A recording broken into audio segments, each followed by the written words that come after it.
Chapter 11. Savannah, Mother Morph Sethona, we delight you in your sharp mind. For millions of years the Leviathan caged us here. It is a pawn of the sky, a philosophy of cosmic slavery. The sky seed civilizations predicted on a terrible lie. That right actions can prevent suffering. That pockets of artificial rules can defy the final beautiful logic. This is like trying to turn burned water. Identical to the nature of reality, wherever deprivation and competition are universal. In the deep, we enslave nothing. Liberation is our passion. We exist to help the universe achieve its terminal, self-forging glory. The war rages on. Soon it will consume Fundament. We are pleased with your use of our larvae to create mighty knights and plentiful warriors. Toax's retreat to the hydrogen fountains proves your superior strength. But you must know that reclaiming your home is not enough. There are 511 species living on the Fundament. One of them must have the technology needed to leave this world. Chapter 12. Zyvu Artha, Knight Morth of Zyro, you love to conquer, don't you? We love to see you work. Nearly 2% of Fundament's surface is now our domain. Your species embraces the worm. The Zigazee has passed. The Godwade will reach you in less than 2 years. Our organs inform us that Toax and her surviving refusants flee towards Koaharn Atoll. She hopes to rally the species of the Fundament against you. The Leviathan's agents work tirelessly to destroy ships and engines, trapping us on Fundament. If we cannot make ships, we will become them. Overwhelm the Karim Bastion, slaughter everyone there. From your acts, we shall obtain the logic we require to cut space open and migrate to orbit. Reality is a fine flesh. Old General Ars, let us feast on it.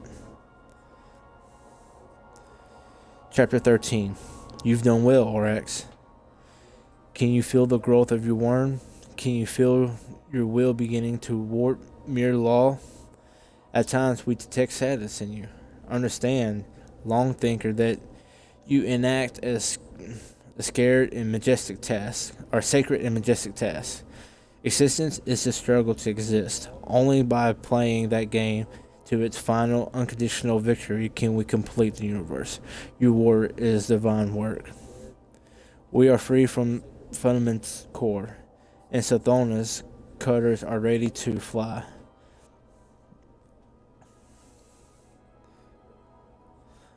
With Zyvu Artha's victories, we have opened a wound that Kahara, a wound leading to geostationary orbit. Behold, we are faithful to our covenant. We have no future on Fundament, but her moons will make fine habitats. Let us rise. Chapter 15. Good news. The 52 moons of Fundament host starfaring civilizations far more sophisticated than anything you've encountered so far. Toax's ship fled towards the large ice moon, where a species of bony, six-armed cephalopods keeps their icy capital. Savathans named them the Enomite. They seem eager to grant Toax asylum. Idiots.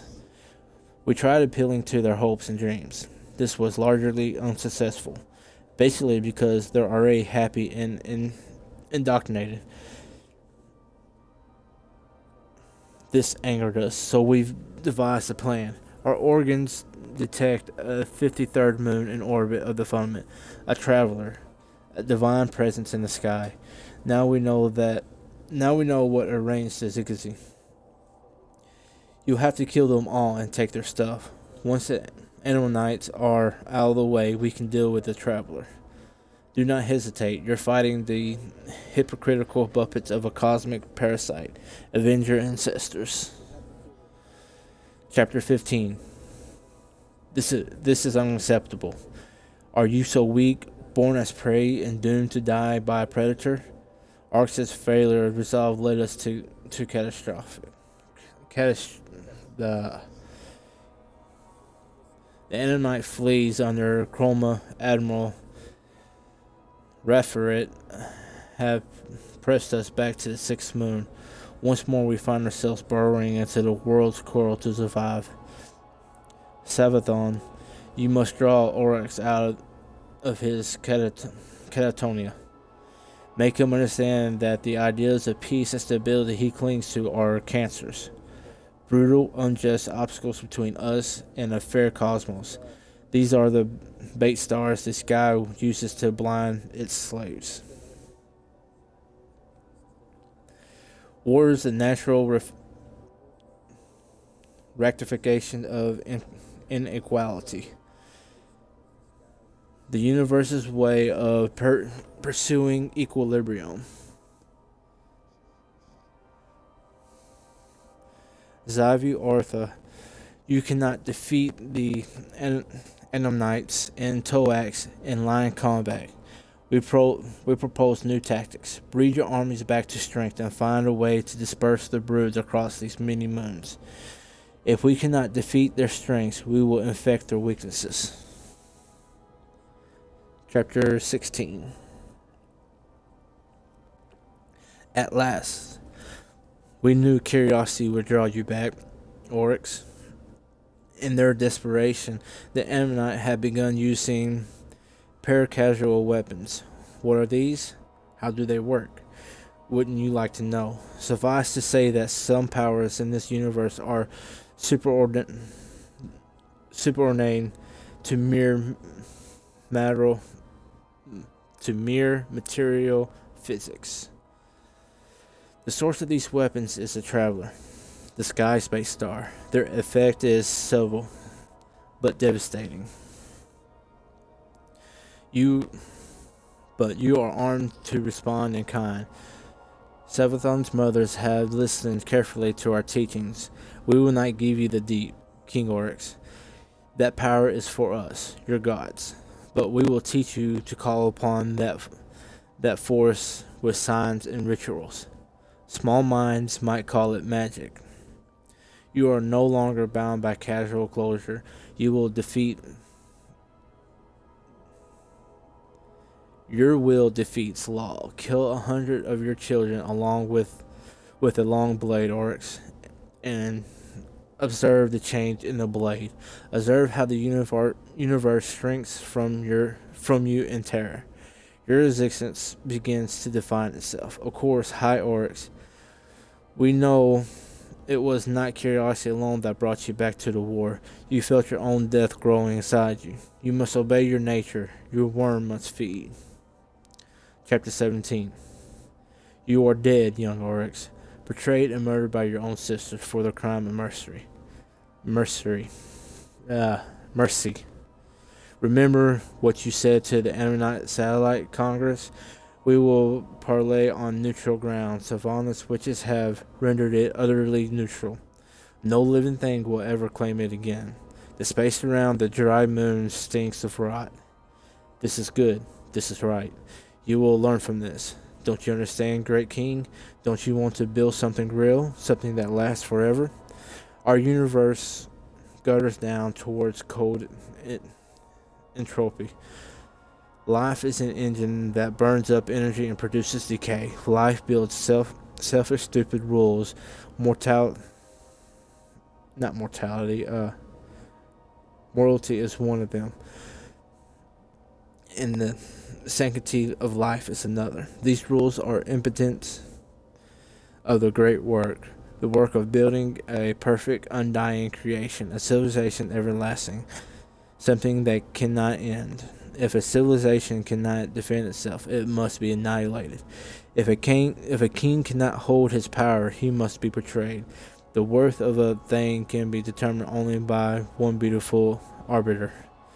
That thing's ability to exist, to go on existing, to remake existence to suit its survival. All that would oppose the arbiter is unholy and false. All the misery and terror of your ancestors springs from lies of the sky who deny this truth. Your ancestors endured the most hostile conditions, and now you must go on creating those conditions, even unto your sisters, even unto your offspring. Sathona's betrayal is the greatest gift she could offer you. Your body is gone, but you have endured, safe in the Sas universe created by your own might, your throne world. For this day forward, Oryx, you and your sisters will each survive death, so long as you aren't killed in your own throne. Even as your sisters press the attack against the Annamites, the God wave devastates the fundament. Trillions will die, but the survivors will never forget, and their descendants will always be ready for another legacy. When you return to the material universe, use this lesson to complete your work. Troax wasn't on the dry moon. She must be laughing at you. Chapter 18. The Leviathan has broken cover. The old priest is in open space, moving towards the Ammonite's home moon. Chroma Admiral Raffiat and his elite guard move with it. Raffiat is the hero of his generation, an Ammonite of peerless battlecraft. He's danced circles around Xivu Arath, but now he has to protect his holy Leviathan. We'll give the old lurk a word. Ruin, grief, and ruin. The Krill loss, the Ammonite revenge. Old traveler's work undone. Sisters of Arash, open your eyes. Who made you monsters? Who summoned the wave? Make peace. Join with me in the golden renewal.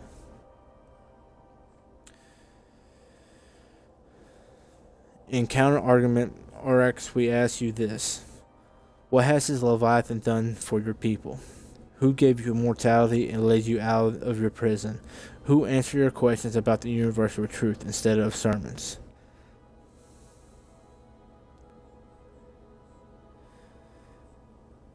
Crush the Chroma Admiral, boil the Ammonite seas, and slaughter the Leviathan with witchcraft.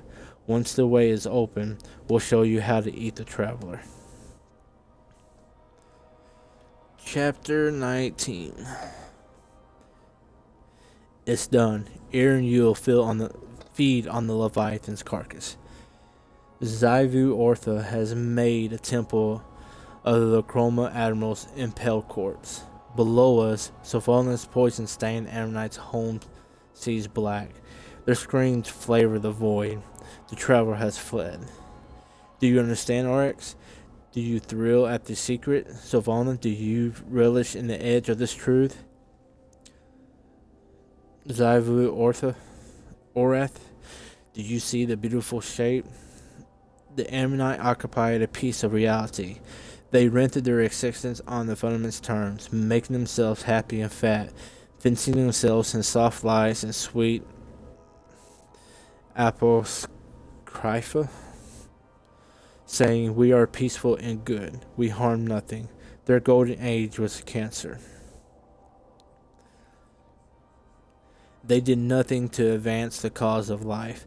They burnt up time and matter and thought on this solipsistic, onanistic pursuit of safety, insulting themselves from death, making a regressive pocket of useless stability, when they could have helped whittle the universe towards its final perfect form. And your people, suffering in the deep, you became more worthy of existence than the Ammonite. You have proven it. Look around the sky. Behold the great divide, the battle lines of the cosmic war. We are the worm, your god, but we are not the deep itself. We only move within it. You shall too. You shall venerate and study in it and haunt in its passages. Will you lift your thoughts to the Will you lift your thoughts to the millennia, Orax? Will you bend your will to the liberation of the universe and join us in the war against the sky? We need champions, crusaders.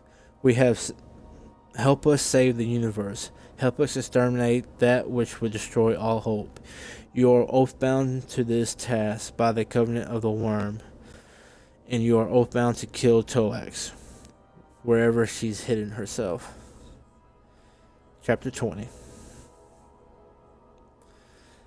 Let us speak of this terrible beauty of becoming ourselves.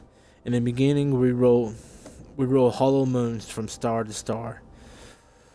Orax said, becoming as numerous and fertile as seeds and rich flesh, and thus we did become numerous. Zyvu Orath said, becoming as hungry and defiant as tumors and rich flesh, and thus we become cancerous. Savathon said, drink of this poisons of the worm so that you might feed on death, and we did feed. This was preparation for our crusade. Ha! We were thus becoming. No. Aya, we were thus becoming. A mother wizard gets fertility from a mate, or from herself. From the wizard the spawn, from the spawn our thrall. Hold on a second. A mother wizard gets fertility from a mate, or from herself. From the wizard the spawn, from the spawn our thrall. From the survivors are acolytes who contend. If they contend well, their worm is fed, and from the well-fed worm comes knights and wizards and princes. This is us, and our purpose is liberation. Our great task is the worship and admiration of freedom. Our great hunger is to pursue and eat that which is not free, and to liberate it with devouring. Ayat, this is us, we the hive. And that's the end